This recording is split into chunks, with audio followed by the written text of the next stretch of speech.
All right, good evening, everybody. We're going to go ahead and get started because I know your time is valuable, so we want to be respectful of that. My name is Diana White, and I'm the Communications and Marketing Coordinator for the Wausau School District.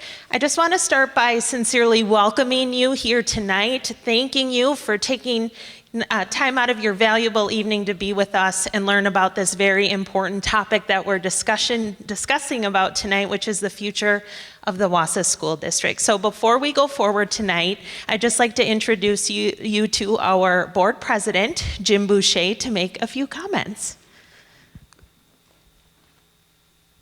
And when Diana says a few comments, it is only going to be a few comments.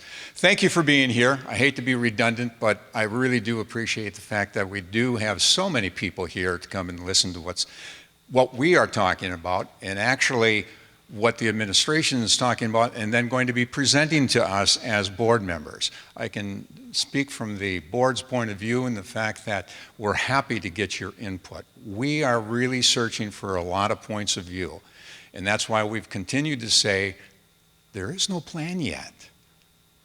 We're listening, and we definitely are listening.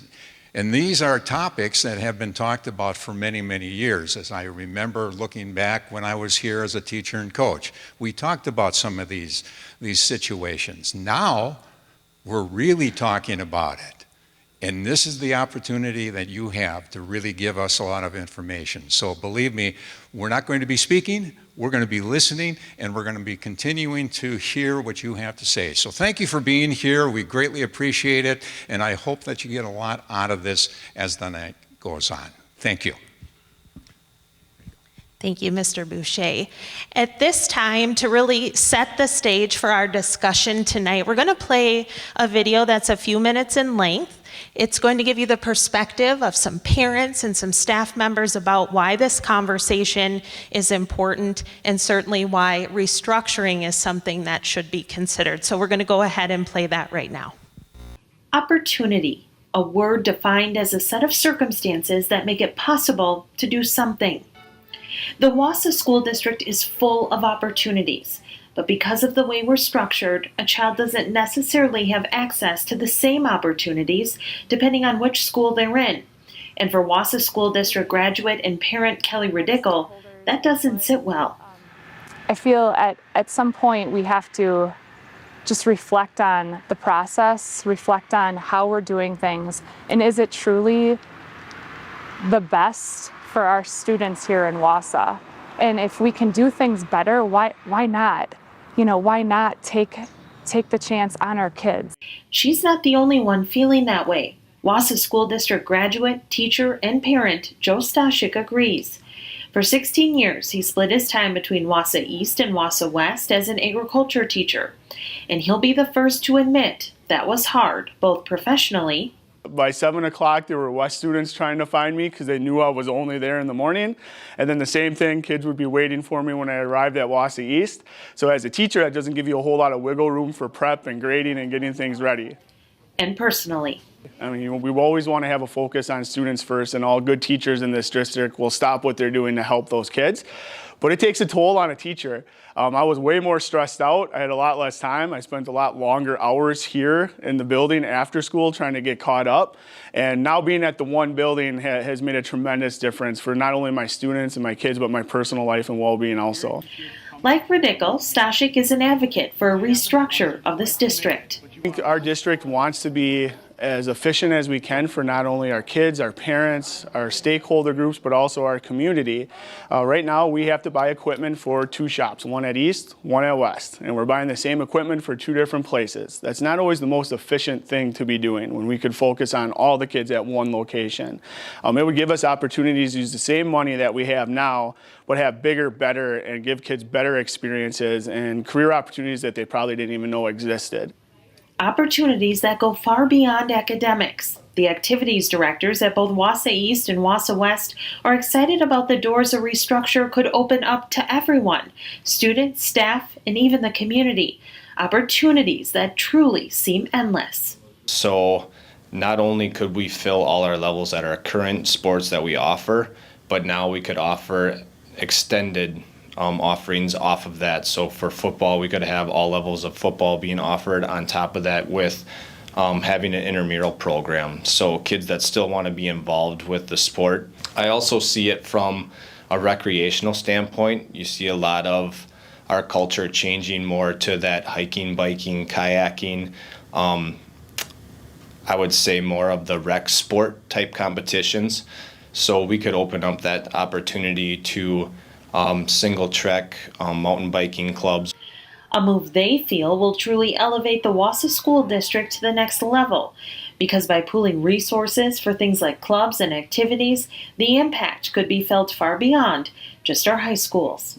I think it also gives us the opportunity to kind of spread some of those resources down. So we improve the opportunities and offerings at our middle school and get back where we used to have some of those opportunities in our elementary schools. One of the problems we have now is we don't have those opportunities at our elementary school, which forces our families to have to rely on those clubs to participate, and oftentimes those clubs cost a lot of money. So some of our lower socioeconomic families don't have the opportunity to participate at those lower grade levels. Not to mention, we'd all unite in the process.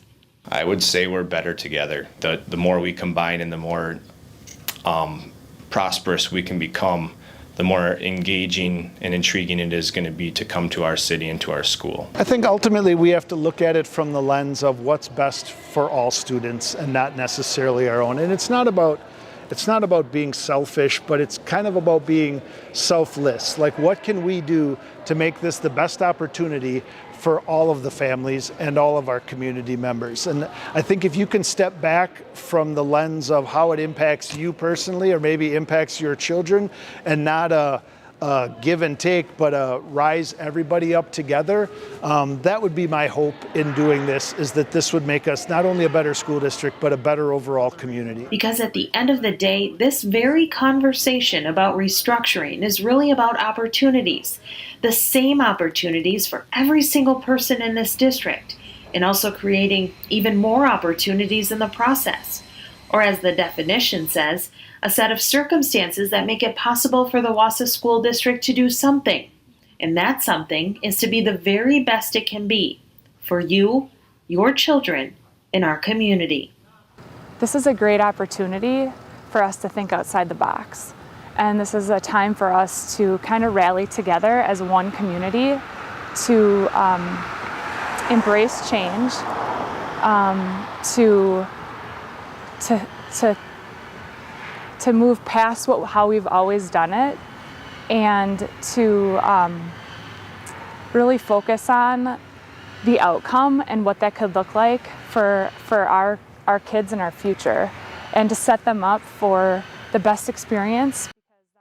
So before we move forward, I just want to give you kind of an overview of how tonight works.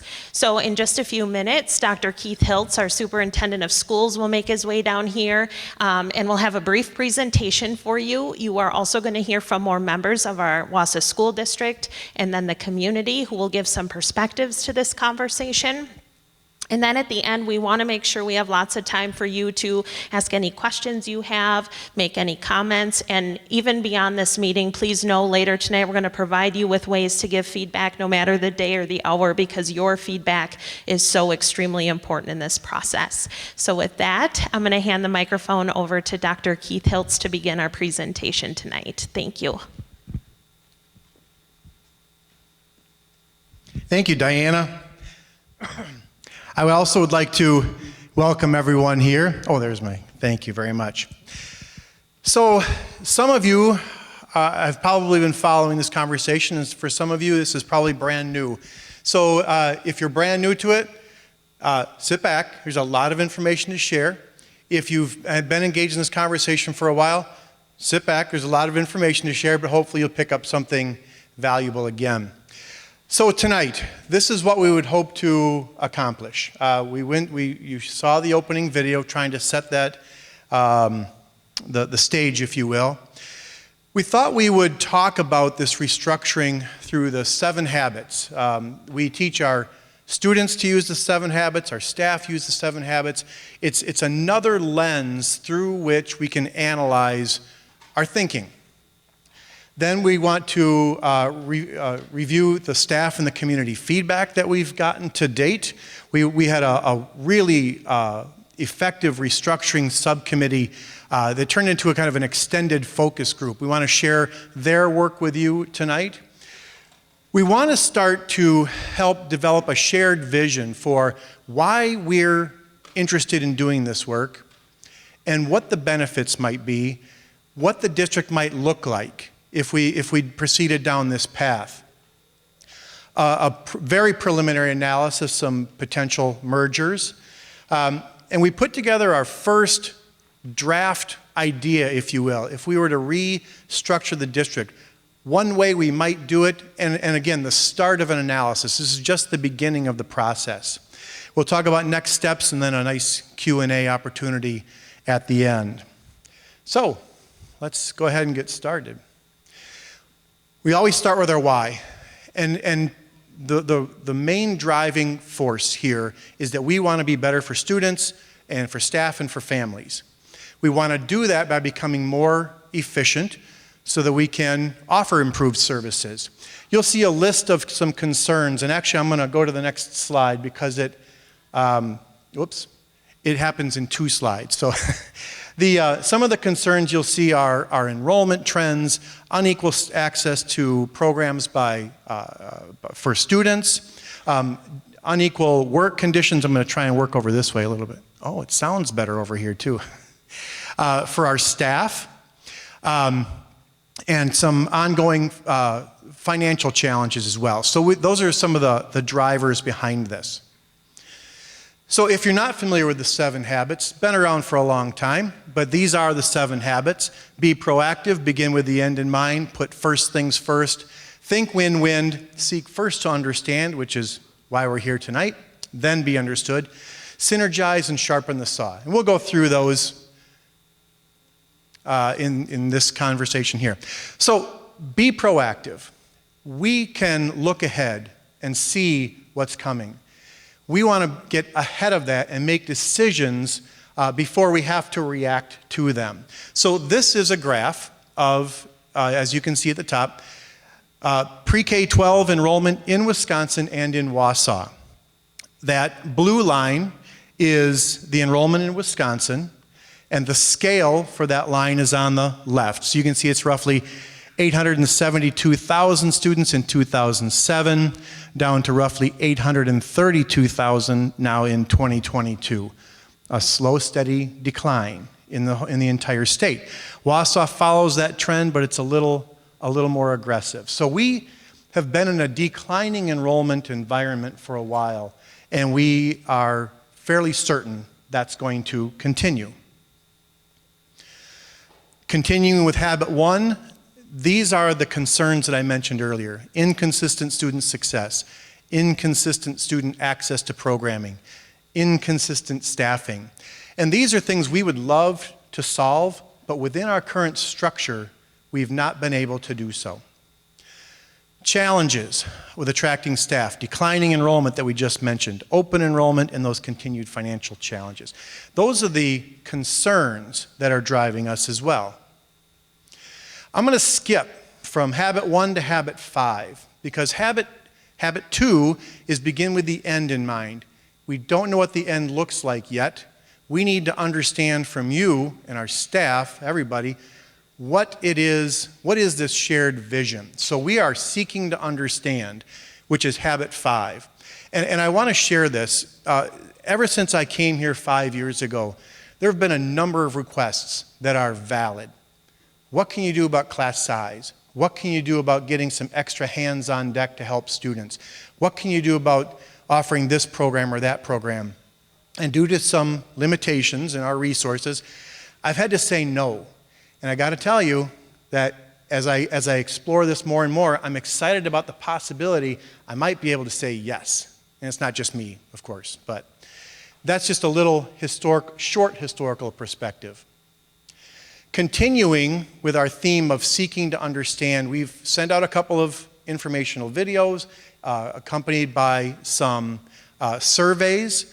And one of the questions we asked our staff and our families is, We think these are 13 potential outcomes, and I know you can't read it up there, but they have to do with the same concerns and the outcomes we're hoping for that I've already mentioned about student access and student success and being an attractive employer and work conditions. We asked our families, of these 13, which ones are most important to you? That's important to us to know. And I'm not going to read through them right now. I'm going to summarize them for you in a moment. So these are our family responses. These are our staff responses to the same 13. Here's some really good news. I was pleased to see this. The top 5 were the same. Whew. Thank you, because if the families wanted one thing and the staff wanted something different, that would be another challenge. But here are the top 5. Enhanced student academic and behavior supports. They might be in a different order, but these will be the top 5. Balanced staff experiences, improve student experiences, both academically and co-curricularly. Let's make our class sizes more consistent and hopefully lower. I know that's a deep interest in the part of many. And some cost savings, better use of our resources. Those were the top 5. So as we analyze possible plans, this is going to help us measure whether the extent to which a plan might help us achieve these outcomes. So, at this time, I want to take a pause. I mentioned briefly that we had a subcommittee that met this summer. It included staff, administrators. We didn't have a lot of teachers on there. We wanted to keep it purposely small because we wanted more of a community view to start with. We wanted to explore whether restructuring from a community perspective, did it have some possible value? And so they met with us all summer. They learned a lot of things. And so I'd like to have a few of them who are with us tonight speak to you so you can hear their perspective. I think, Tony, are you near? Here you go. Would you mind leading us off? I'd like to introduce Mr. Tony Gonzalez. Tony is a strong advocate of the district and of the community and for children, and he was with us all summer, and I'd like him to share some perspective. Thank you, Tony. Thank you. Thank you. I was originally going to do this in Spanish, but my name is Tony Gonzalez. I've been in Wausau about 10 years. 3 of my kids graduated from right here from Wausau West. And I liked it so much that I got a 6-year-old now going through the whole system. So with that, I'm saying that I have a lot of interest in this matter and what's going to happen, what solutions can be brought, but not just as a parent of a 6-year-old, but also representing a Hispanic community that is growing around here. And as you look around the room, there's not many or any around here because of many cultural issues that we got to break through, and that's my job to get them to participate and be part of this process. So me being here is trying to open the door, and I'm very happy that the school district has thought of me and invited me to do this and be able to do some input. So during the summer, I got to be a part of the elementary school subcommittee, met some wonderful people there in that committee that have taught me so much. I never listened to teachers before that much. But it was pretty incredible, the things that we're hearing about kids and students and their needs and what needs to be done. Also, I had a chance to interact with the high school committee, and we found out, that we needed to do more talks and have more of the community right here participating on this, because as a person that did not grow up right here, obviously for me, East and West are just directions, but I know for a lot of people here, it's very emotional, it means a lot, but I think as the conversations have advanced, I've been very excited to hear the possibilities, what can be done. I am mostly excited about the participation of the community, and that this is being done to listen more and more and to listen to more ideas. Every day, every meeting that I've gone, I've learned something new, that it's important. And again, I will repeat it. To me, the most important thing is having a voice from the Hispanic community, being able to participate on this. so that our community, the community I represent, feels more like they're part of the fiber of Wausau. And I think that's important because if we teach our kids from the start, we're not going to have the problems that we have later on in life. They live with each other. We're all just people. So I'm very excited about everything that we've gone through. I try to participate as many times as I can, not miss meetings, but I think I've been to most of them. I really am very excited to see the amount of people that are here, and hopefully we can keep bringing more and more, because that is exactly what I've heard from the committees and the school board and everything, that their main interest is to get the participation of the community, the people that it involves the most. So thank you for having me here, and I'm open for questions later. Thank you. Thank you, Tony. I'd also like to introduce Lada Zhang. She, again, someone who's been involved with the district, children in the district, a representative of the business community. And so, Lada, would you mind sharing some thoughts? Thank you. All right, you're welcome. Good evening, everybody. Again, my name is Lada Zhang Vang. I'm a mother of 2 grade school children in the Wausau School District. I'm a wife of an auto shop owner, and who also the auto shop works with the high school for internship there. And I'm a business development manager for a commercial interior design company in the state of Wisconsin here, and also an active community member.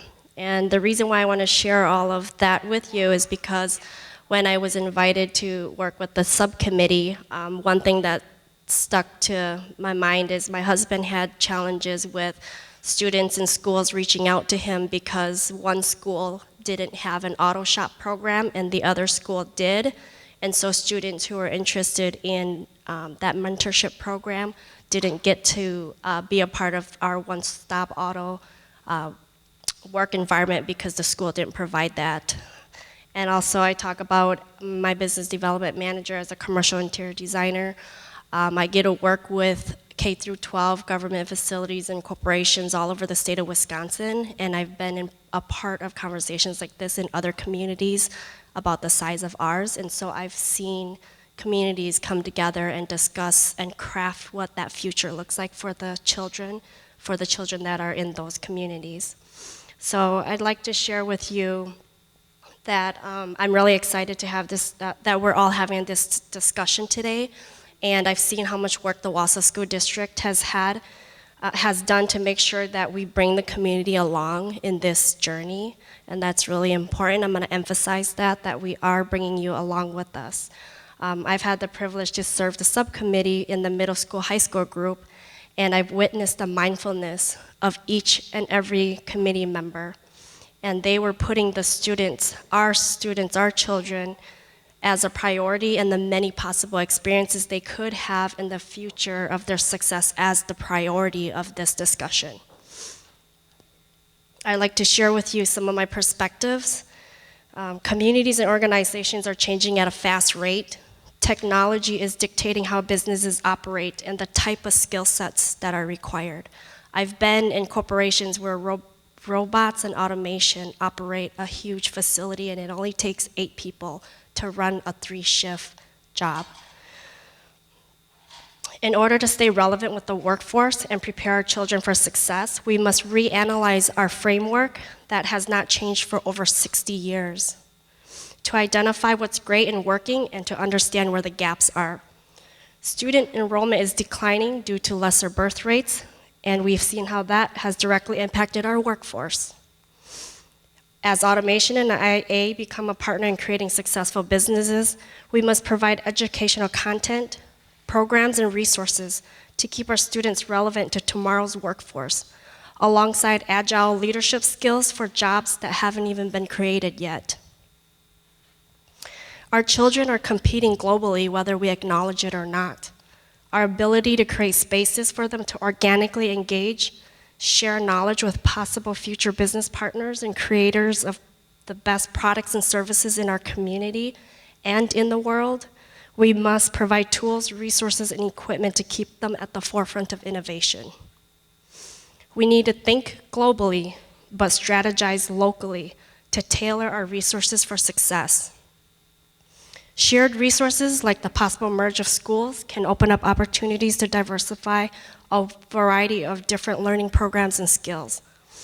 Minimizing duplicated efforts and increased funding for an abundance of spaces, programs, and equipment is key to success. Because of the workforce shortage, businesses are wanting now more than ever to work closely with the K-12 system to prepare our children's educational journey for concrete experiences and understandings for the type of work that's needed and for smooth transitioning into the workforce. The ability to fund state-of-the-art classrooms and equipment and sports programs are our priority. But when having to choose between two high schools or middle schools in the same district, it becomes a challenge. It leaves organizations frustrated, and they're walking away from opportunities like this because they can only do so much in a community when they're dividing their time and funding. We don't have all the answers, but I know that we need to have this discussion as a community so we can bring the best solutions forward for the future of our kids, for our business owners, and for our community. If our parents, staff, faculty, business partners, and community members don't take action to understand truly what a successful framework for the K-12 system looks like, so we can shift and pivot together, eventually the community will decide for us whether they want to stay here or not. And businesses will also move along with that. Thank you. Thank you, Lada. Mr. Boucher talked about the variety of voices we're hoping to hear from. At each of these events, including Monday's board meeting, we invited different speakers. Monday we heard from from some administrators and parents who were part of the subcommittee. You're hearing from some parents and business representatives tonight. A voice that we haven't heard much from, but we've heard a lot of concerns about is in the co-curricular areas. So I've asked our activities directors from Wausau East and Wausau West, Mr. Kurt Vandenhavel and Mr. Jason Foster, to speak a little bit to why they feel that this restructure could be beneficial and why the students may actually have more opportunities post-restructure if we were to continue down that road. So thank you, fellas. Thank you, Keith. So just a little background on myself. I grew up in Wausau. I attended elementary school. I grew up in Remountain, went to Remountain Elementary School. I did go to John Muir Middle School at a time when we were restructured, when both sides of the river were together in 7th and 8th grade. All my friends were East and West Side kids together. I would say, being a 1991 graduate of Wausau West, I can be accused of at times bleeding blue and gold. I'm very passionate about being a warrior. Our family moved back here 12 years ago, at which time I was a special education teacher here at Wausau West, and then also over time was the head football coach during most of my time here at West. In the last year, I had the opportunity to become the activities director at Wausau West, and that's kind of what brought me to being a member of this committee, was my role of activities director. But in addition to that, within the city of Wausau, I've been a student, a teacher, a coach, a parent, a community member, and now an administrator. A lot of what I have written down here I kind of said in the video, so I'm not going to be redundant, as I know a lot of people have a lot to say tonight, but some of that subcommittee was kind of broken down at the high school level into two different groups. One was kind of that academic area where we really kind of fleshed out what that might look like, and the other was the co-curricular area. So Kurt and I were part of that subcommittee that talked about co-curriculars. And I think the first thing we hear a lot of, and it's something that we need to talk about, is the potential there for decreased or diminished opportunities with the restructuring if we became one high school. And I think that is certainly one way to look at it. When you talk about our competitive high school athletics, the potential is there for fewer students to maybe have access to some of our existing high school athletics. For example, the volleyball programs at both schools are pretty thriving right now, to the point where West already had to cut some athletes from that. East has very robust, had all the levels of volleyball this year as well. Is the potential there for us to have to not allow or have as many young ladies playing volleyball if we combine into one high school? Yeah, that's a possibility. So what's the solution to that? That's our task. One of the things we talked about in the subcommittee is creating those robust opportunities, kind of like Kurt mentioned in the video, that we have. Not only that we have girls volleyball, that we have co-ed intramural volleyball. Right now at both schools we have a growing number of students who are kind of starting on their own. We don't currently have formalized intramurals at either school right now, but we do both have a group of young men who are starting to play quite a bit of volleyball. So that's an area that we look at increased opportunities, not only just intramurals, but adding some more WIA sports. New sports, new intramurals, new clubs, activities. We have a lot of clubs we have our enrollment at Wausau West is about 1535 right now compared to a kind of in the 900s at Wausau East. That's a big difference. As a result of those differences, we have maybe some clubs that run at Wausau West just from participation in numbers that maybe they don't have or can't run at Wausau East. Kind of, we talked about the autos example already. That's something that those kids have opportunity to that ours don't. Wausau East has boys swimming. Wausau East has boys swimming. Wausau West doesn't have boys swimming. So kind of combining those things. This is the first year at Wausau West that we have a girls wrestling program. Wausau East doesn't have yet. So in that combination, having enough students in all of those areas to fill all of our teams, to run all of the clubs and activities, to build and develop those intramurals is something that we got very excited about. I mentioned in the video, kind of bringing down more organized sports or clubs and activities into those middle schools, and in particular our elementary schools where they don't currently exist, is something that's exciting and intriguing. Right now, if you combine the budgets of Wausau East and Wausau West High School for athletics, we are smaller than all the other schools in our conference. So the idea of kind of pooling some of those resources, maybe pooling those community resources, that gives us some opportunities to maybe improve some of our facilities or run some more programs, is an exciting thought. Improving the quality and the number of our coaching staffs. We have a really hard time right now finding people in our community, within our staffs and our community, who are interested in coaching. We think maybe the bringing of these two schools together provides more of those. We would need maybe fewer coaches in some areas, but maybe it increases the quality of the people that we're able to do in some of those areas. And then I think one of the other big things for me is, I mentioned it in the video, is I kind of mentioned earlier that I bleed blue and gold a little bit, but this process has kind of really opened my eyes.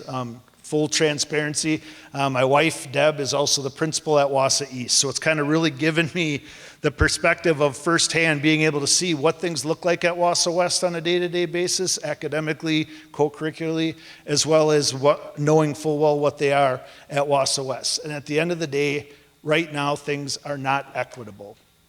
And that's really the goal and vision of this whole thing, is attempting to make things more equitable. And when this process started, or when I came here 12 years ago, I would have said, yay, Wausau West, whatever Wausau East. And even within the process that with this subcommittee, I think you kind of go into it early on and you kind of take for granted some things. I think Karen mentioned it at the board meeting the other night, how this process, I've changed throughout this process. I've changed through having more access to both schools.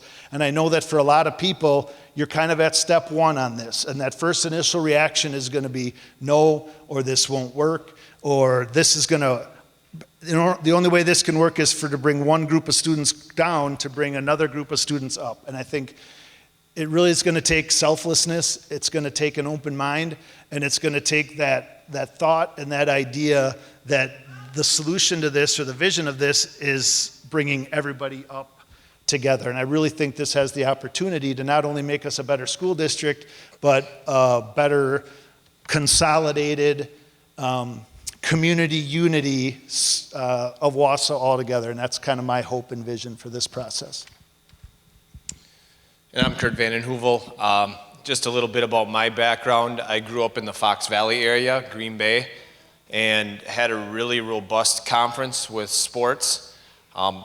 Really found that as to be what instilled a competitive advantage in me, and that drove into me competing in college sports, along with competing for jobs and having opportunities to be in a situation that I'm at now And so for having the conversation about the competitive advantage coming to East is how do we start building that at East? And having those conversations, and we found that we as the community from East came together really well. And we started talking about change and what are some things that we could do and how do we need to come together. And then through that process of talking about change and being open to it, things started opening doors for our participants, and it started getting kids involved and engaged, and it started building belief back into our school. And so for that process and to have that open-mindedness built kind of where East is kind of going now, and on top of that, found that with that process, there had to be collaboration between East and West, because we still have the same code violation handbook where we have to have very consistent rules and policies. And so when we found, from my experience, is that when we started talking that process, there was a lot of great conversations that came about as to, hey, how can we do this even more instead of just talking about a code policy? How do we talk about this from a standpoint of us competing? So when you look at some of the great things that when Wausau East and Wausau West combine, the first thing that comes to my mind is the Volley for the Cure Foundation.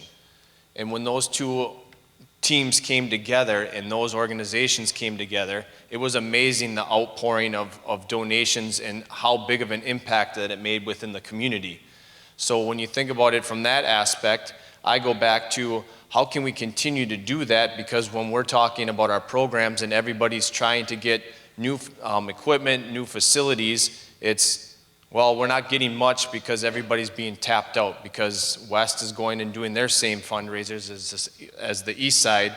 And so how do we consolidate those together to enhance and to provide? So it kind of goes back to that question as to what if? And that's where the subcommittee conversation came to, is what if we combined? What if we created one phenomenal facility? What if we could have robust intramurals and create our own leagues within our own city that can house all of this interest in sports and athletics or intramurals or clubs?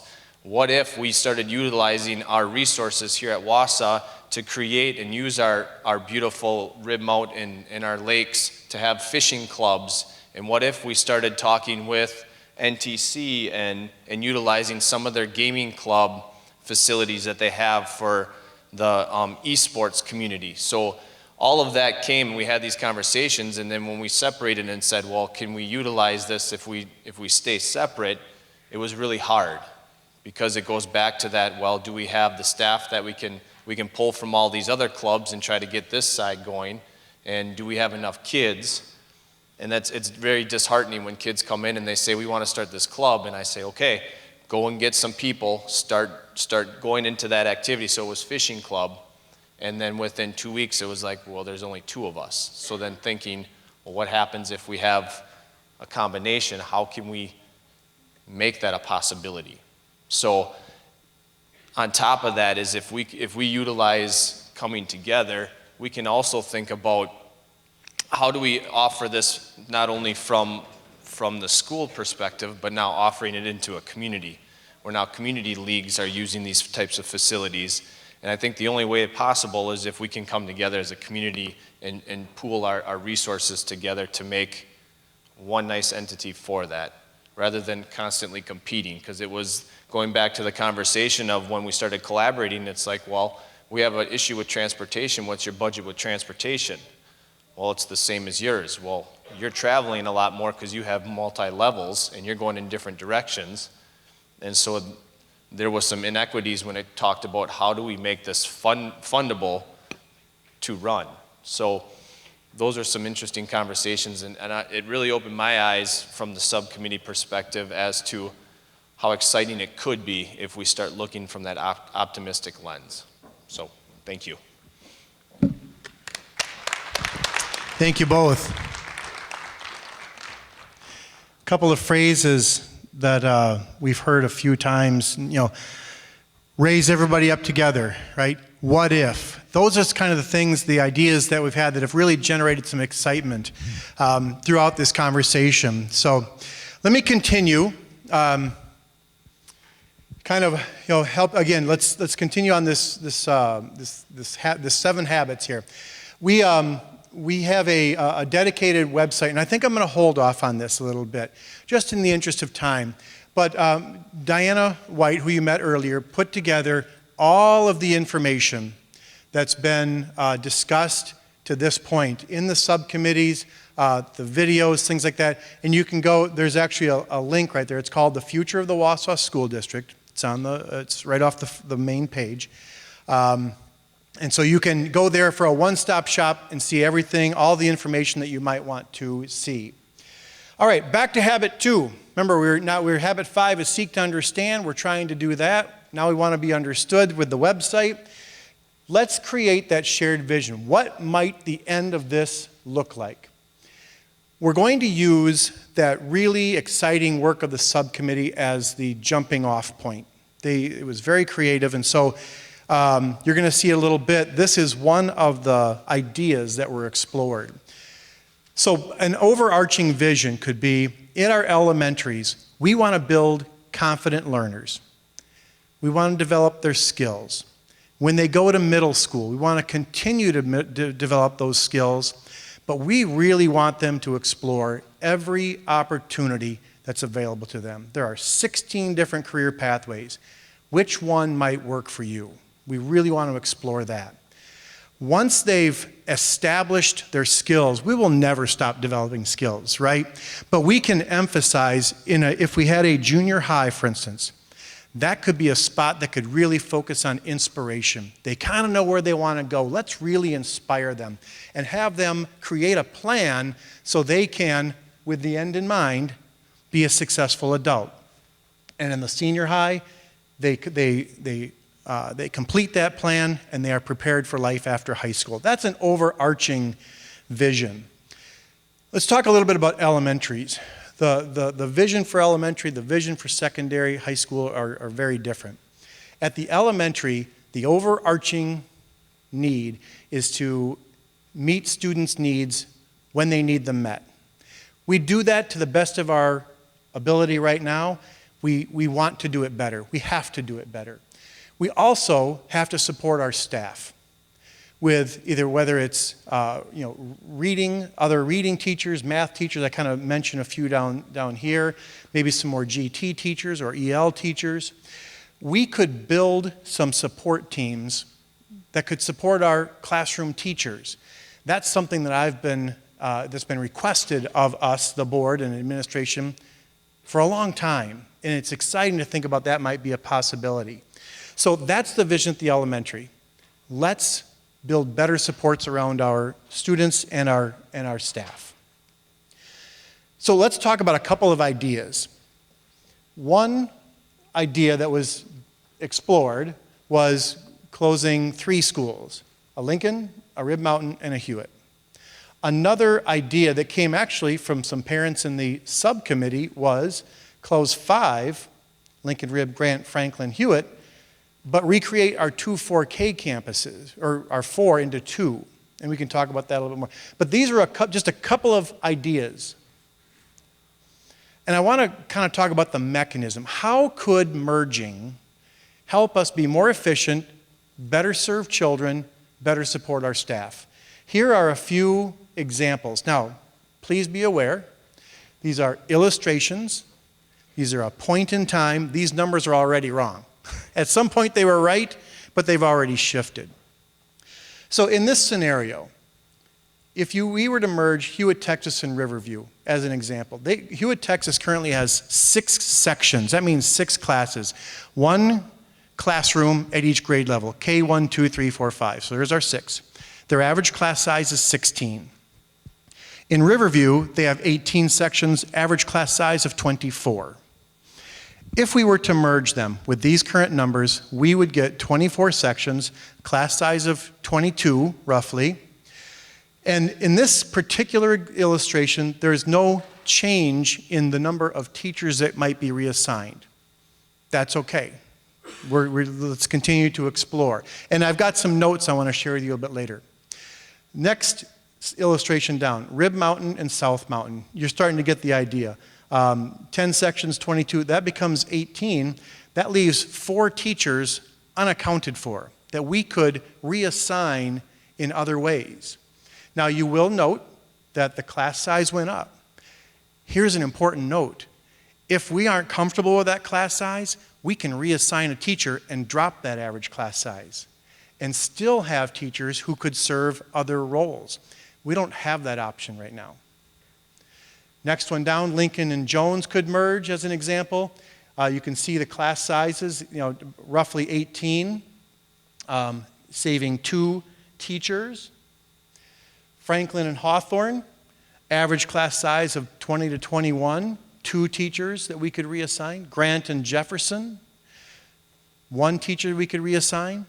That's the mechanism that would allow us to, a little later, Tony, would you mind? Just one real quick question. Yeah. That assumes a reconfiguration of sites. Nope, it doesn't. Not necessarily.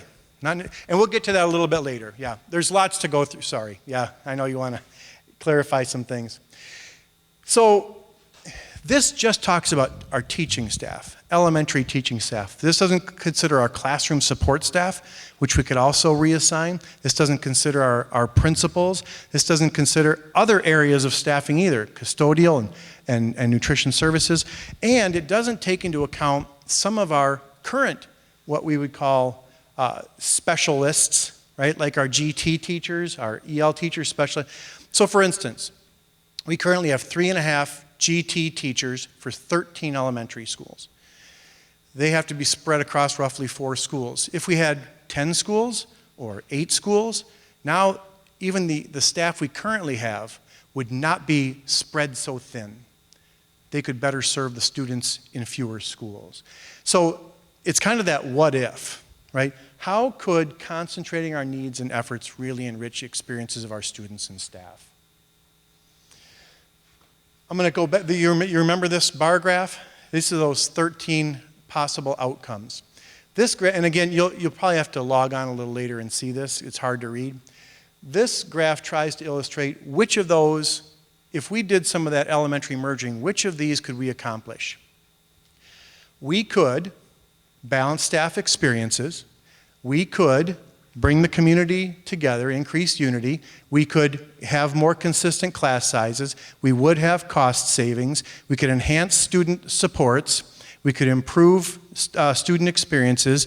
And a concept that, or an outcome that's been discussed that's kind of side to this, but very exciting, is the possibility of possibly offering childcare or before and after school care, which we know is desperately needed in our community. We want to be a part of that solution, and this might help us do that.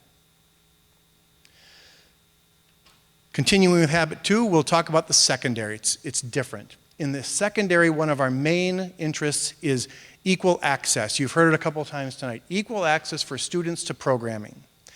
Every student should have the same opportunities. That's really what we want. Staff should have similar work expectations. Those are 2 main drivers here. Additionally, we could better vertically align a student's experience through secondary school, and we think because of not duplicating efforts, we could actually expand some of our offerings. Our secondary subcommittee reviewed a number of options. This is a single slide that tries to summarize the work that they engaged in. And I will do my best. Dr. Rauscher is the best at explaining this. He's our director of secondary ed, but I'll do my best to explain this. So, starting on the far left, after hearing all of the concerns and all of this, the group said, what if we did nothing? Is that okay? And pretty quickly they said, no, we can't let kids continue to have unequal access. We can't continue to have these unequal work experiences. So on the far left, anything in like dark, that's really not an option. That wasn't an option for the subcommittee. To the left of that, or to the right of that, change boundaries. Could we just change boundaries and equal out the enrollments? We could. The board did that several years ago. People continue to move, so you have to continue to move the boundaries. And boundary changes are upsetting to people. We would rather do a long-term, proactive solution. Additionally, if we just change boundaries and equaled enrollments, it doesn't give students equal access to programming. It doesn't really balance out staff expectations. I'm going to go way to the far right, one high school. People got very excited when they thought about what if we could put all of our high school students into one school. So we have some consultants that help us with buildings and whatnot. And we asked them, hey, could we do this? They said, well, yes.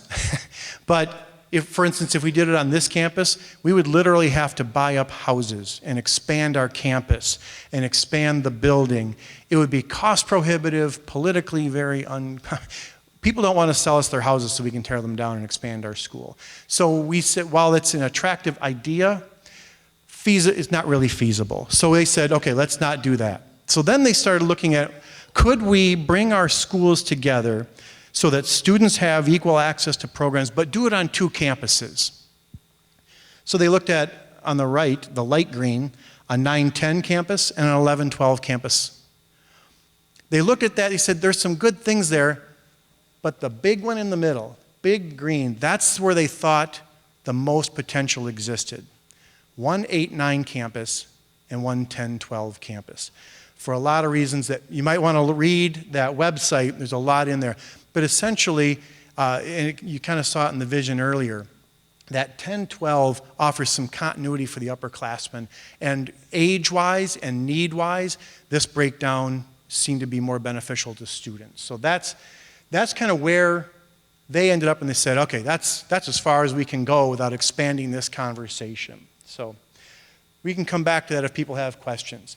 This is that same graph, and what you'll see is, again, if we did that, we could accomplish many of those desired outcomes. All right, continuing with our habit lesson. Habit 3, first things first. We want to put students and staff, families first. This will allow us to realign our priorities, realign our resources to better serve our students and our staff. Put first things first. Habit 4 is think win-win. Could we improve service to students? Could we improve their academic outcomes? Could we be more attractive to employees? And could we be more answerable to taxpayers and make better use of our resources? We think we can.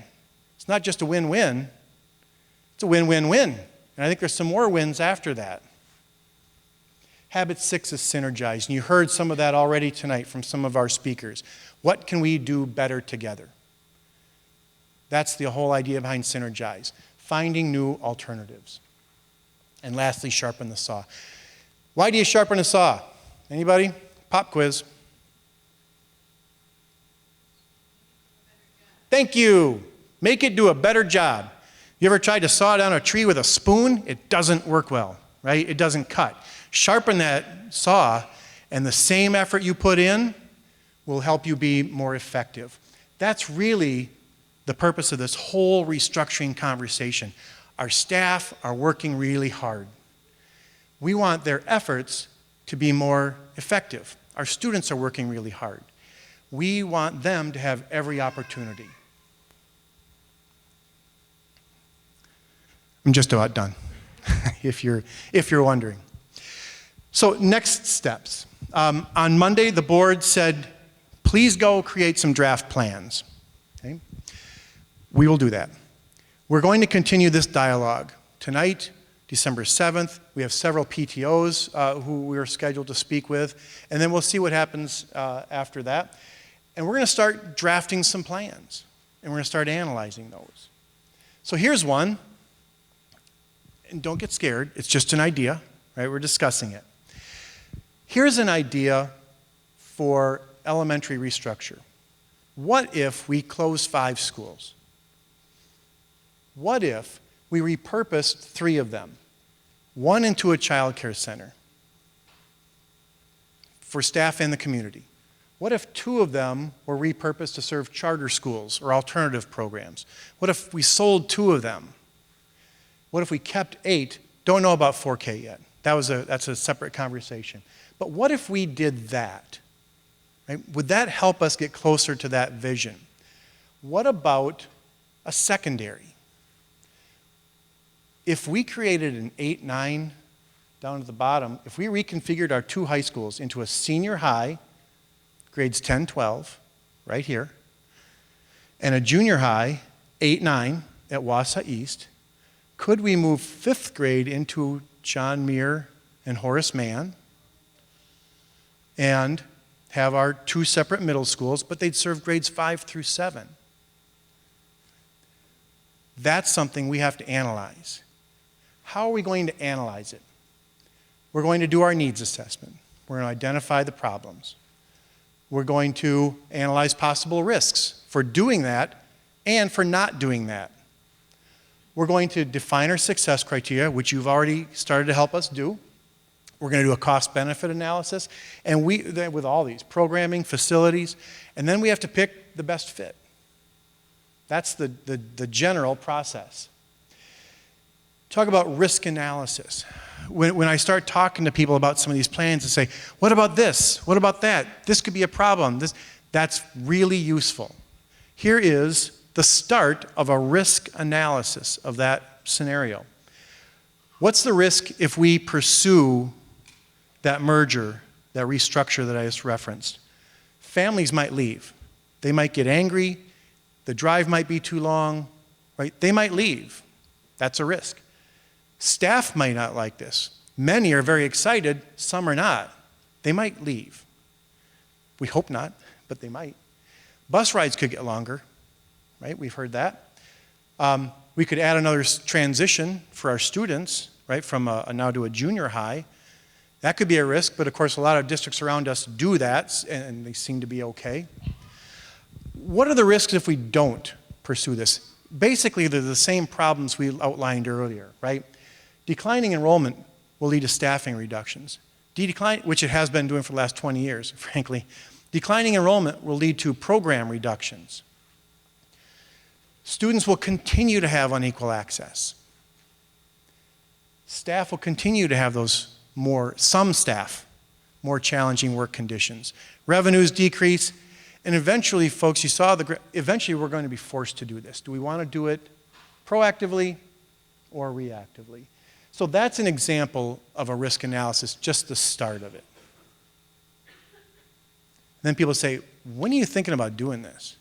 Well, the board, this is the board's decision. What we're trying to do is get feedback from you, staff and families, to say, what are you excited about? What are you concerned about? What do you think of this vision? They've hired me and others to help advise them.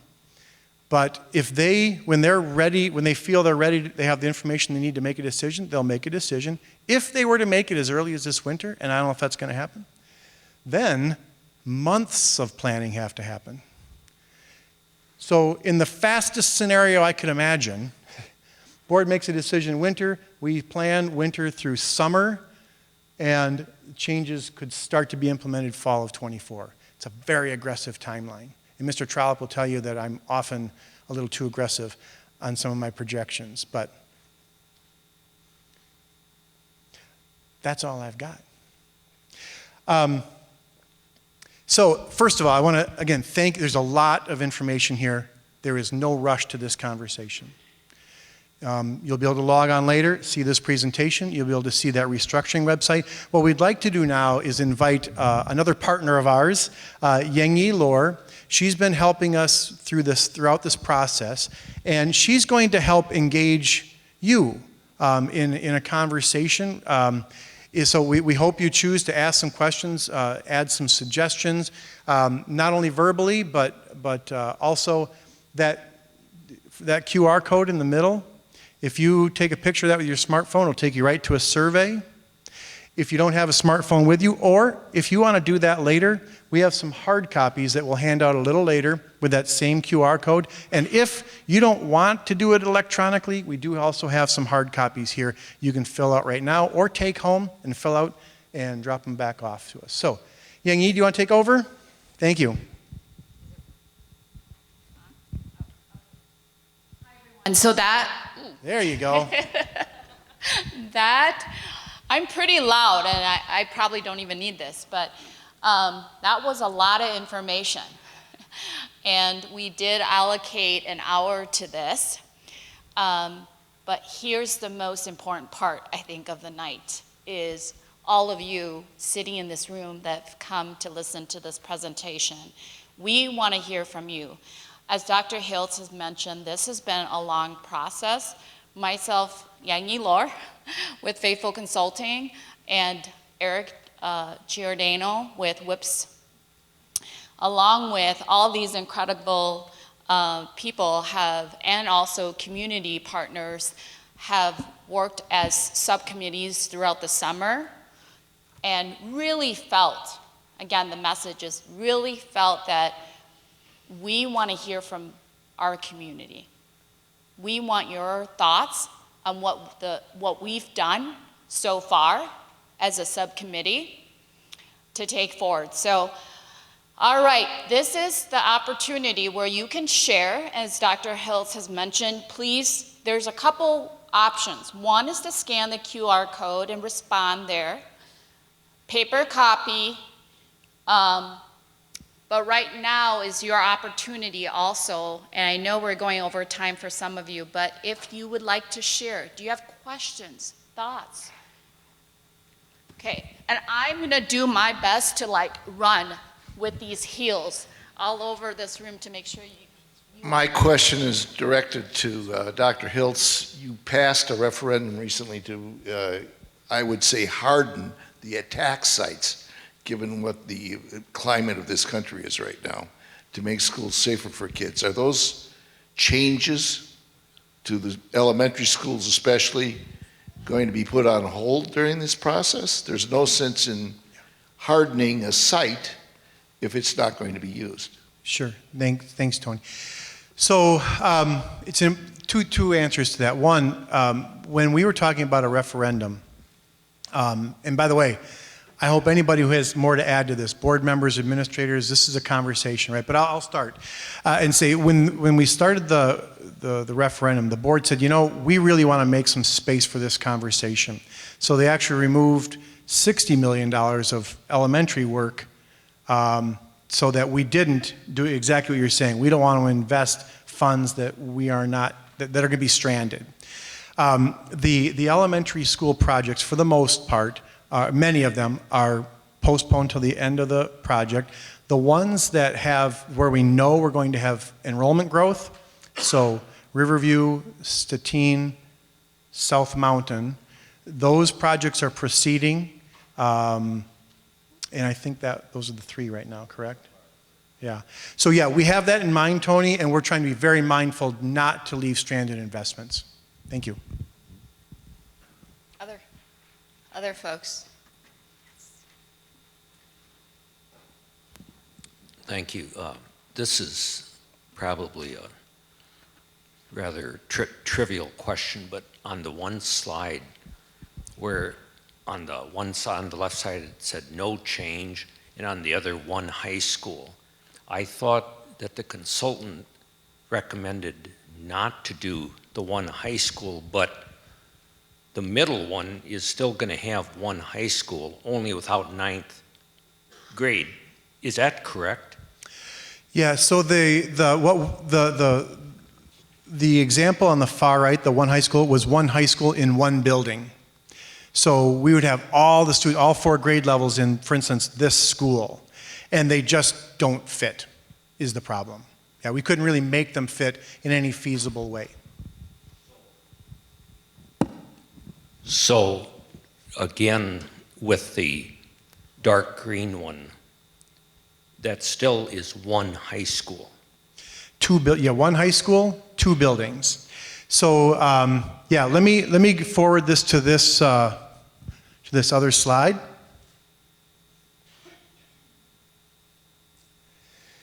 This is trying to represent the work of the secondary subcommittee, where we would reconfigure our 2 high schools into one high school on 2 campuses. In this case, our 8th and 9th grade junior high students would be over at Wausau East, and our 10th through 12th grade senior high students would be on this campus.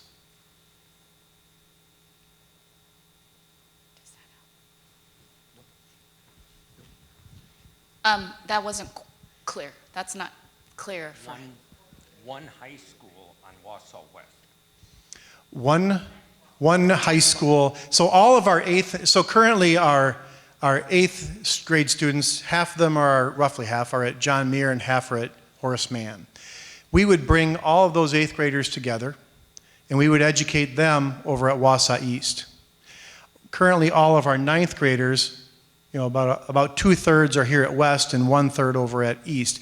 We would take all of them together, educate those over at Wausau East. We take all of our 10th, 11th, and 12th graders and educate them right here on this campus.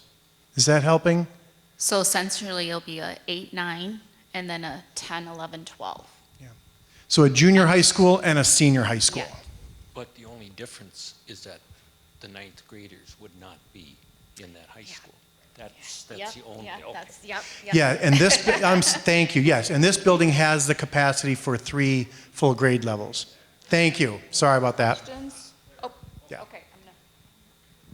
Please raise your hand or like do some kind of. Hi. Oh God. I've never heard my own voice. Scary. I have 2 questions actually. One with busing, because I know like right now we're kind of short of bus drivers and parents are not going to be real happy with having kids bused from one end of the city to the other. You want me to respond to that? Yeah. Sure, sure. First One, I'd like to share, if you didn't already, if you have students who are being bused right now, is it okay if I share this, Bob? I think you're going to get a communication tomorrow. You're going to get a communication tomorrow. Our bus company is going to redo their routes so that we can stop these bus cancellations. They're going to work all weekend, make some changes for Monday and Tuesday, test them out, redo it the following weekend. I think our staff may have known. I think we gave you a heads up today, but that we just got that news today, and so you'll get if you're a parent, you'll get that communication tomorrow. We really appreciate their efforts to try to do that because we know how frustrating it is. So to your other question though about this, it could. Like I said, that's one of the risks that we're concerned about, and frankly, we don't know. If we, I know Mr. Trollope answered this last night. Do you want to speak to that a little bit? You've got some, yeah, thank you. So the information that I gave last night was that one of the things that people think about when they think about the time for a bus is the distance to the school, but that's actually a fairly small percentage of the cost for the time. Most of the time is picking up students. I grew up in Rib Mountain, would have went to South Mountain had it existed then, but it didn't. But I grew up fairly close to a school. It took me an hour. I could ride my bike to school faster than the bus ride, but it wasn't the distance to the school that was the stops. And if we use that example that was up there, probably the biggest distance example would be students living where I did on the southwest side getting bused to to Wausau East for junior high. That's quite a distance. But if their bus ride to John Muir takes 35, 40 minutes, then their bus ride to Wausau East takes 10 more minutes. And I'm not saying that 10 minutes isn't important, it is. And I'm not saying that bus time isn't important, it is. It's one of the challenges that we have. But I really think it's tied more to the route itself than the distance to the school. That's only a small factor.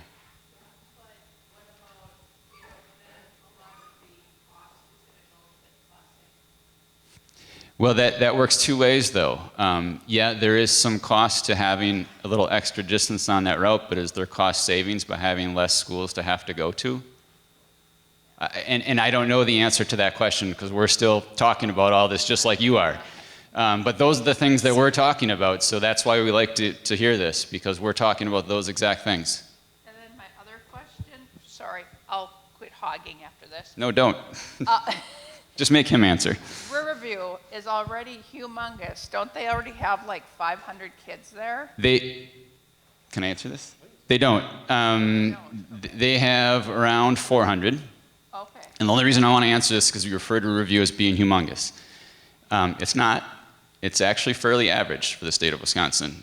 It's humongous to people in this community because they think that's a big school. It's not a big school. When you look at research from model-sized schools, they're in the, Mark, you probably know it, I think you did it most recently, in that 350, 400 range, right? We've got 2 schools that are in that model school size, and Riverview is one of them. So people think of that as a really big school, but it really isn't. Okay, so I'm going to go there. You had raised, and then I want this to be fair, so I'm going to go, if someone is over here, I'm going to go there next. Is there somebody, I can get over here if somebody has. Thank you. So my name is Paula Hayes. I'm the librarian at Wausau East. I've been in the district since '93. I've taught at Muir, West, and East, so I bring a unique perspective. I have some concerns because I know there's significant differences between East and West. I see some of my colleagues struggle, especially in like foreign language, when they're trying to cater to more than one level and make a curriculum that rotates every other year so that they can satisfy. So I do see some benefits to us combining. However, I also have a sophomore here at Wausau West. I know that the programs in science are significantly different. So what happens when these schools combine to the students, and how do we make that transition so that it's seamless? I'm also concerned because at Wausau East we have IB, West is AP. Do we offer these concurrently? And if we decide to drop one, how do we still satisfy it for parents who enter either program so that those needs are met? I'm a Merrill Blue Jay, and so I've been a part of this community for a really long time, and I know how important tradition is. Since I joined the Wausau community, I know traditions like the log game, going all the way down to twig and branch are important. If we combine, that's gone. I've also coached volleyball here in the district for more than 20 years. I was at the very first Volley for the Cure, and I followed it through the years. If we combine, that is gone. Cafe is important at East. It hasn't been replicated to that extent in the district. So if we combine, what happens to Cafe? At West, I taught English with the mod system. There's benefits to it, but I do know students struggle with the flexibility of scheduling their time with off mods. Some parents have chosen to send their students to East because of the more traditional schedule and that students are more accounted for. Some students flourish in the mod system. I wonder what happens now because that choice will not be there anymore. Thank you for listening. Thank you, Paula. You ask a lot of wonderful questions, and we've asked many, if not all of those as well. I will share a couple. Let's start with the curriculum. Dr. Rauscher is our Director of Secondary Education, and she's well aware of the challenges that if we could go down this route, present themselves. Trying to merge 2 schools with different curricula. You talked about AP, IB, different science, all these things, different schedules.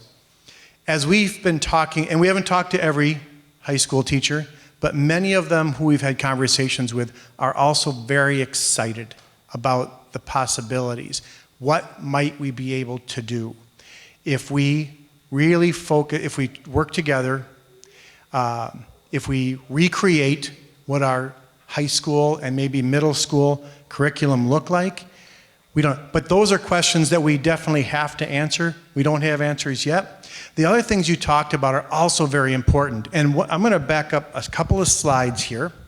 And by the way, if anybody else wants to jump on this one, this would be a really good one because it's a big, whoa, right there. So, does my little pointer work here? I'll probably break it. Actually, it's the very top. If you have really good eyes, or if you have it on your phone, you will see address intangibles, our identity, our traditions, our culture. We know how important those are. We would propose there would be a team of, and actually I think Mr. Boucher and I should lead this one. together. It would be fun to get with our Wausau School District historians and our innovators and talk about what are the traditions we have to keep and recreate, and what else might we be able to do. So you're right, it's very important, but that's another topic that we really want to focus on. Did I answer all your questions, or did anybody else have anything to add to that? I don't think there's an answer. Yeah. It's all considerations for if we move in this direction, the impacts will be significant. Yeah, absolutely. And again, anybody who's, please add those kinds of questions and thoughts and suggestions to that survey too, so we have it captured. Shouldn't be impossible to have multiple questions. Like AP and IB? Or? I'll leave that to somebody else to figure out. Not saying it's impossible. Don't know what it would look like. All right. I went that way. I didn't see. Does anybody? Nobody? Over there. I'll go over there. Okay. Just want to be conscientious of everyone here. Yep.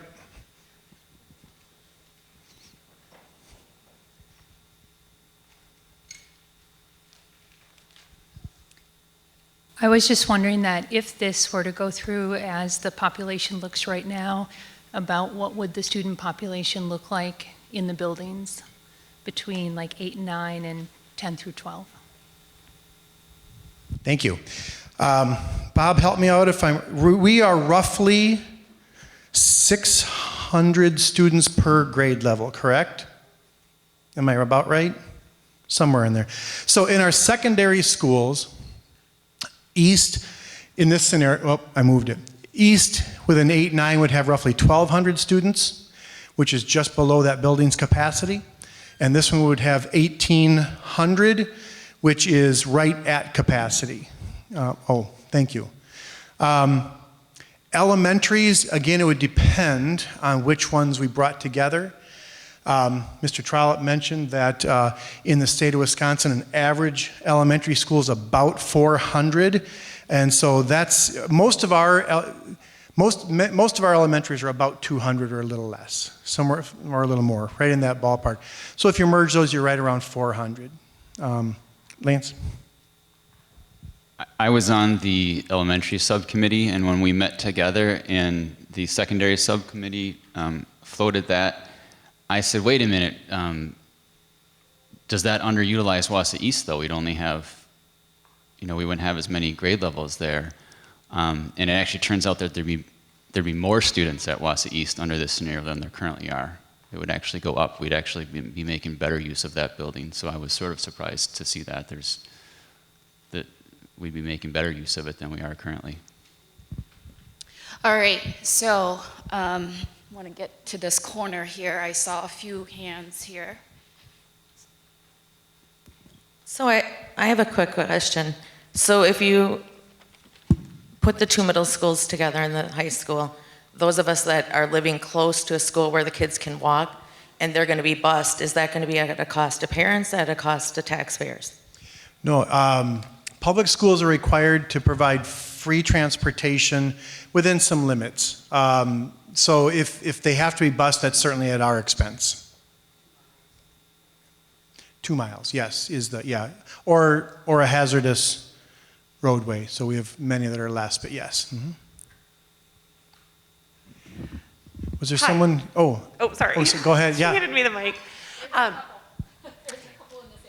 Yes. So I had some questions. It's on a later slide where it seems like perhaps and this is what I wanted clarification on as sort of the first question, with the elementary plan and the possibility of repurposing some of the buildings that would become vacant, it looked like they would be earmarked in part for alternative programs and charter schools. Can you clarify what that looks like and whether or not it is necessarily moving in that direction? Meaning, do the charter schools and alternative programs necessarily get specific buildings reallocated to them under all of these plans, or is there a version of this that would not include them having their own space? And if they don't have their own space, like what would the path look like for those programs? Sure. I'm sorry, that's a very convoluted way. Yeah. that. Let me see what I can share. And Thank you. if others have, excuse me, some thoughts, please do. So let's just talk about charter schools. We are fortunate. We have EEA, which is a 612 charter. We have WAVE, which is a K-12 virtual charter, which, believe it or not, this might surprise some of you, they need some physical space. Kids like to get together. Sometimes they want some face-to-face help. So WAVE would like some kind of a space. Then we have Montessori, which is currently a K-6, kind of a K-7 going to K-8. And we have the possibility of a new charter school. A group of parents are drafting a grant application to start an outdoor environmental charter school. I say outdoor, but they can't be out there all the time, so they would need a space too.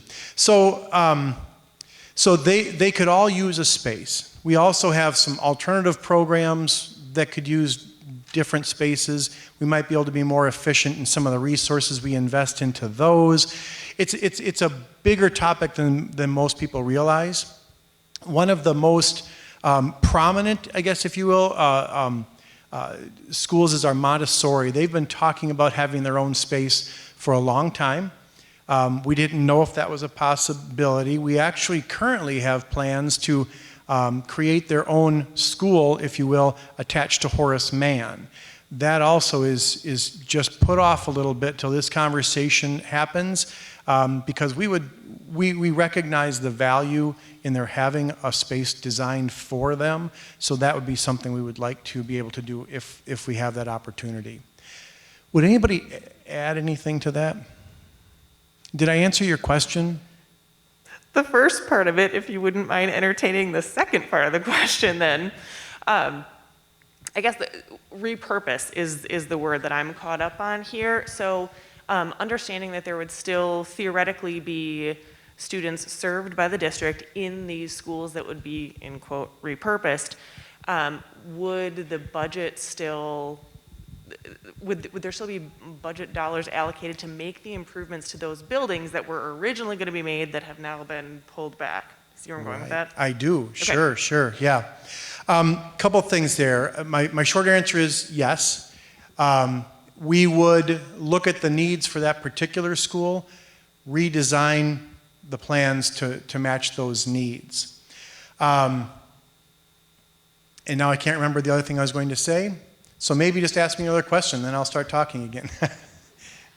But I think Dr. Hiltz, what he's also trying to say is that's why we're having these discussions. So if you have ideas, suggestions, please put it on that survey, that the QR code, or if you need a paper copy. Did someone want a paper copy? We can have Diane pass it out so you have a paper copy. You can answer it and then just give it back to us on your way out. Maybe sit on the chair here. All right, so anybody else from that end? Oh, go ahead. Thanks, Dr. Hiltz. My name's Mary Tao, and I feel like I've been evolving, growing with the many different boards and administration through these discussions about referendums and what we're going to do to restructure or closures. I guess I don't have any questions. I just have some statements to make. And my first statement is that I'm surprised there's not more elementary schools on that list of 5. And the first school that comes to mind, and I want to just recommend this to those who will be decision makers, is that I don't see John Marshall on that list. And I hope that there'll be some further discussions on sharing to the community or to the subcommittees on why. Because if we're really looking at cost efficiencies, which has been the message for, I believe, the last 9 years since I've been involved, I'd like to see why that's not on the list. And then my last comment or statement really revolves that repurposing discussion. And the part where I would like to just err on the side of caution is that we could be sending a message of, robbing Paul to pay Pete, right? We talk about these potential school closures to balance out the unequal access for students, right, and for staff. I think that when you repurpose a physical space, you push people out, like our staff and our students, to merge with another school, but then you put another, school or an idea in that space.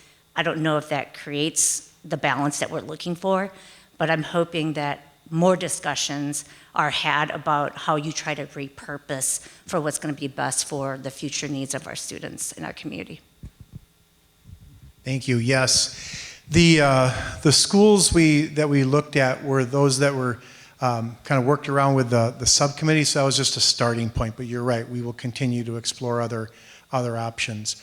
John Marshall just got designated, or going to get designated as a historical site. Yes, yeah, last night the city council approved that. Yep. Yes.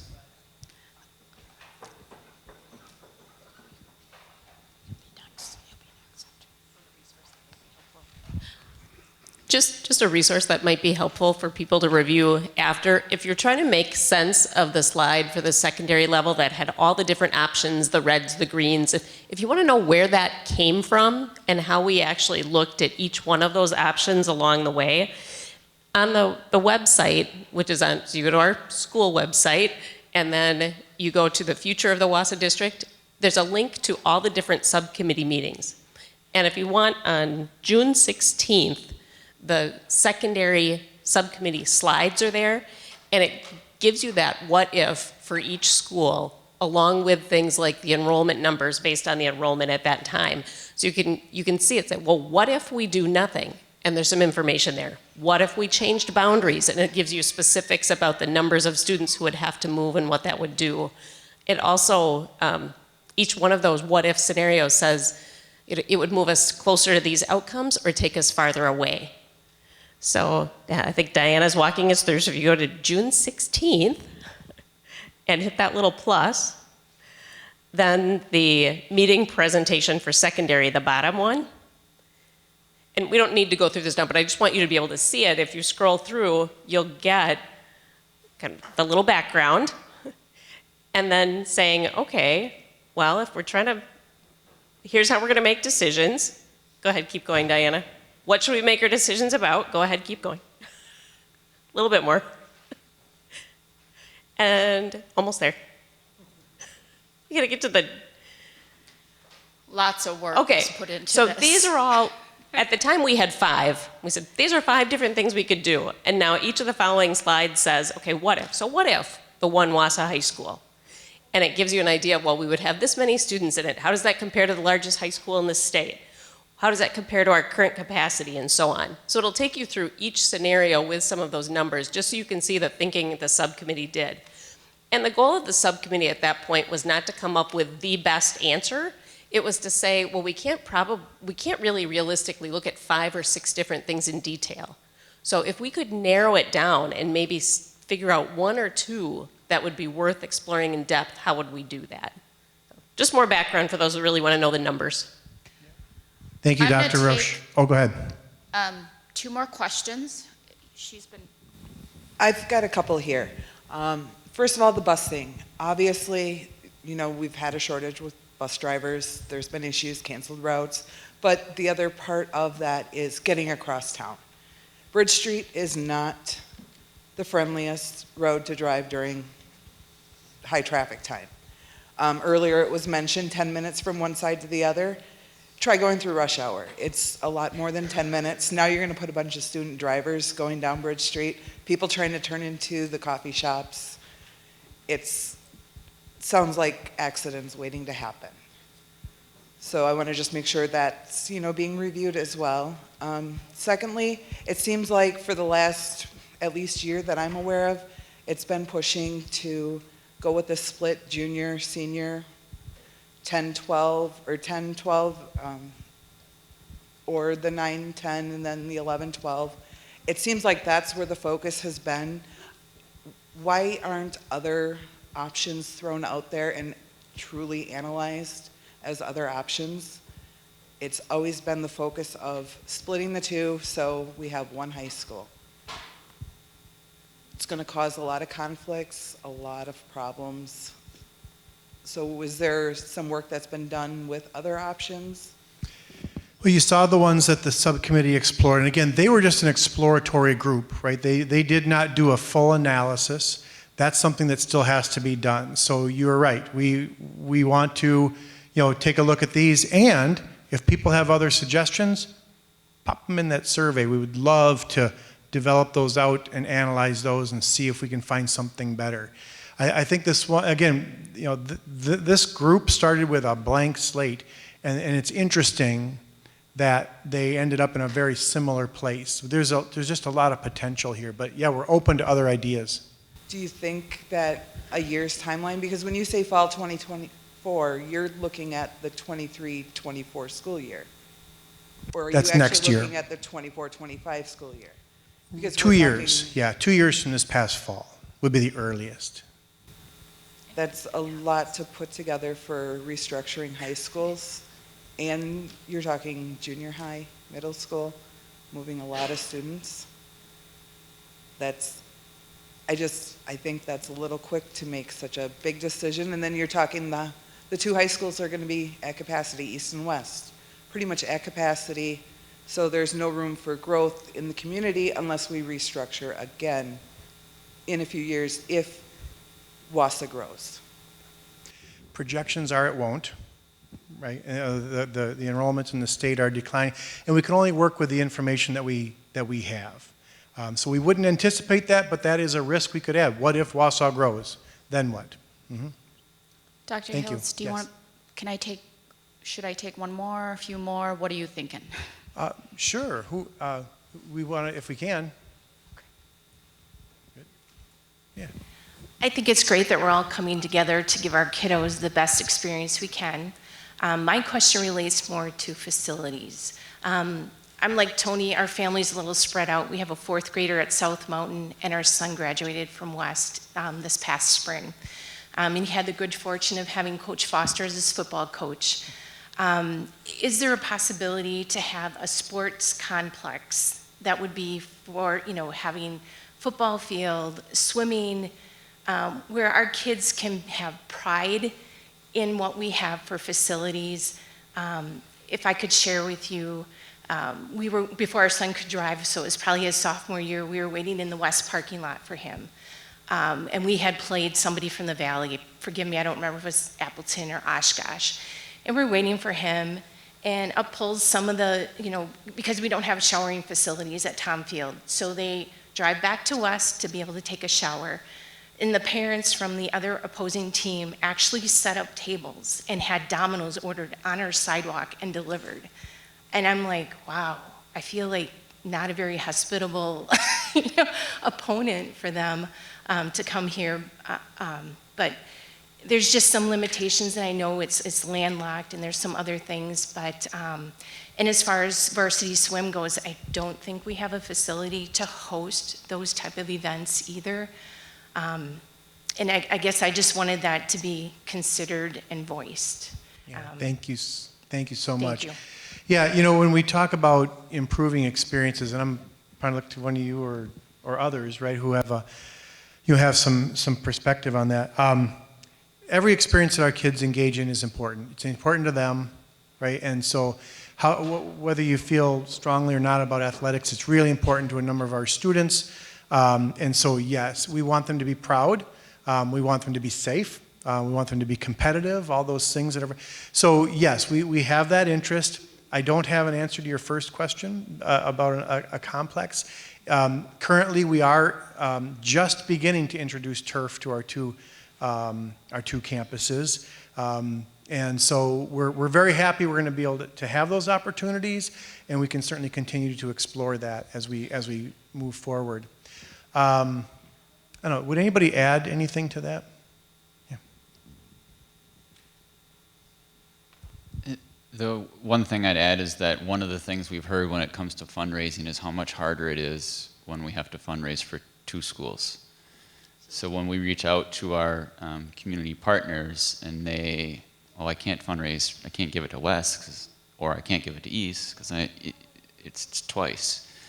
So while certainly we couldn't say, well, if this happened, then we know that will happen, but we do know that it would be easier from a fundraising standpoint if we had one school that the whole community could get behind. Thank you. Anybody from over there have any questions? Okay. The proposal that, I guess I shouldn't call it a proposal, the idea that was listed up here with the 2 campuses, 1 high school. I guess my question is, this is not unique. There are others in central Wisconsin that are currently operating in this model. Would it be the intent of the administration to then work with others and learn from what they've done? Oh, absolutely. Thank you for asking that. Somebody correct me if I'm wrong. I think Everest and Point would be our 2 nearest neighbors that have this structure. And we've already looked at, well, for instance, Paul, you asked about curriculum. We've looked at what curriculum they offer. We looked at, certainly academically, we all do really well, so that doesn't seem to have an impact. Yes, we would definitely work with other schools. It's interesting, or other districts. I reached out to some contacts I have and said, hey, do you know anybody who has recently merged 2 schools and rewritten a curriculum? And nope. But we are working, for instance, with Sun Prairie, who is actually expanding. They have the other problem, and what they do with some curriculum. So yes, we are reaching out to our contacts, locally and regionally and nationally to get any insights we can to answer those. Thank you. All right. Oh, please raise your hand a little higher.